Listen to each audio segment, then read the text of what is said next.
Assalamualaikum, salam sejahtera untuk kita semua. Om Swastiastu, Nama Budaya, salam kebajikan. Awalnya adalah kearifan, awalnya adalah wisdom, lalu kearifan tersimpan dalam puisi. Ini adalah serial kuliah singkat Kultum, kuliah 7 menit, kita menggali kearifan dari kutipan puisi. Kali ini kita menggali Ibnu Al-Farid. Ia lahir di kawasan Tanah Arab, hidup di tahun 1181 hingga 1234. Kita akan mengutip puisinya dari buku Ibnu Al-Farid, Wine and the Mystic Progress. Kutipan puisinya yang kuat ketika ia mengatakan, yang kuingin bukanlah puncak-puncak dunia, aku hanya ingin menatapmu. Yang kuingin bukanlah puncak-puncak dunia, aku hanya ingin menatapmu. Apa permata, apa kearifan yang bisa kita gali dari kutipan ini? Sebelumnya kita kisahkan dulu, ia berbeda dari penyair di zamannya. Umumnya para penyair sufi berasal dari Persia. Ibnu Al-Farid ini, ia berasal dari Tanah Arab, dan juga ada proses yang unik dalam penciptaan puisinya. Putranya bernama Kamal Al-Din menceritakan, katanya kadang ayah berhari-hari hanya di kamar mengalami seperti ekstase, seperti trance, lalu dari sanalah keluar aneka puisi-puisi itu. Tak heran jika puisi-puisinya mendalam, karena ia lahir dari proses batin yang juga begitu dalam.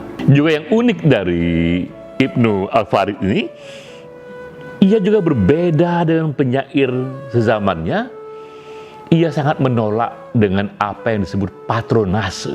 Di zaman itu, hal yang biasa sebenarnya jika ada petinggi pemerintahan atau mereka yang punya dana besar, para bangsawan, menjadi patron dari penyair, bahkan juga memberikan berkah ekonomi kepada penyair, bahkan memberikan jabatan.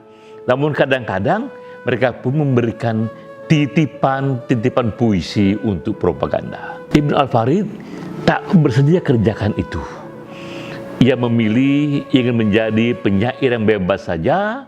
Ia memilih ingin menjadi penulis yang lepas dari sana, walaupun akibatnya berkah ekonominya atau kehidupan ekonominya jauh lebih bersahaja. Nah, itu pula tergambar dari kutipan tadi yang ia katakan, bukan puncak-puncak dunia, yang kucari hanyalah wajahmu. Di zaman sekarang kita melihat ada beberapa contoh mereka yang menjalankan prinsip serupa yang kita sebut asketisme intelektual, jalan yang lebih sederhana, jalan yang lebih memuliakan tujuan-tujuan rohani dengan tidak lagi terlalu melayani kepentingan duniawi. Ada yang namanya itu mereka yang menempuh asketisme intelektual, ada pula mereka yang menempuh jalan charity yang begitu kerasnya. Chuck Finney, kita bisa lihat di Google, ia mendirikan perusahaan duty free. Ini toko-toko yang ada di airport umumnya. Duty free ini jika kita datang ke sana, kita tak perlu membayar tax di negara itu karena ini ada di airport, bebas dari tax. Akibat dari kelimpahan fasilitas duty free ini, Chuck Finney mempunyai harta yang cukup besar, sejumlah lebih dari 8 billion US dollar atau sekitar 120 triliun rupiah. Nah, apa yang terjadi? Cuk Feni mendonasikan semua hartanya itu. Ia berikan seluruhnya, 8 billion US dollar, justru ketika ia masih hidup. Ia berikan itu kepada aneka lembaga pendidikan di berbagai tempat dunia. Ia berikan kepada lembaga kesehatan, juga kepada beberapa persatuan veteran. Dan ia mengatakan sebaiknya charity ini saya berikan selagi saya bisa, selagi saya hidup. Yang ia ambil untuk dirinya hanya 2 juta US dollar saja. Hanya 30 miliar dari 120 triliun yang ia simpan, sisanya ia berikan kepada orang banyak. Dan ia berkata, dengan cara ini saya justru merasa lebih bahagia. Ini jalan lain dari yang dikatakan tadi Ibnu Al-Farid, ya, bahwa ia tak lagi terlalu mengejar puncak-puncak dunia, kumpulan-kumpulan dana yang minta ampun besarnya itu, tak lagi ia kejar, bahkan itu ia berikan, karena yang penting bagi dia adalah prinsip-prinsip kebajikan, prinsip-prinsip charity, menolong mereka yang butuh sebanyak yang ia bisa. Cak Fini itu adalah contoh yang cukup ekstrim. Ia berikan charity dalam jumlah yang minta ampun banyaknya, bisa dikatakan 97% dari dana yang sah ia miliki, ia berikan ketika ia masih hidup. Namun dalam kenyataan yang sebenarnya, karena kita beragam, apa yang dikerjakan oleh Cak Fini ini hanya salah satu pilihan saja. Yang dikatakan Ibnu Al-Farid pun bisa kita ekspresikan dengan cara yang lebih moderat.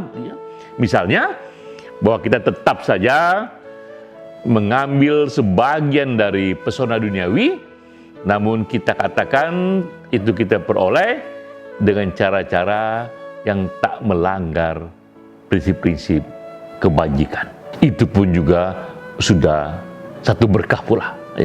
Dalam bahasa public policy dikatakan, kami hanya mau mengerjakan to do the right things and do the things right. Hanya ingin mengerjakan hal-hal yang bajik dengan cara-cara yang bajik. Dari Ibnu Al-Farid, itulah harta kearifan yang bisa kita kenang, bahwa puncak-puncak duniawi itu bisa ditolak atau bisa diambil, tapi pun kalau itu diambil, jangan pernah melanggar prinsip-prinsip dasar dari kebajikan. Karena yang kuingin hanya wajahmu.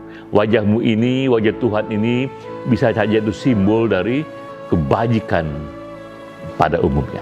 Inilah harta yang sangat penting dari Ibnu Al-Farid yang sudah ia katakan 1000 tahun yang lalu.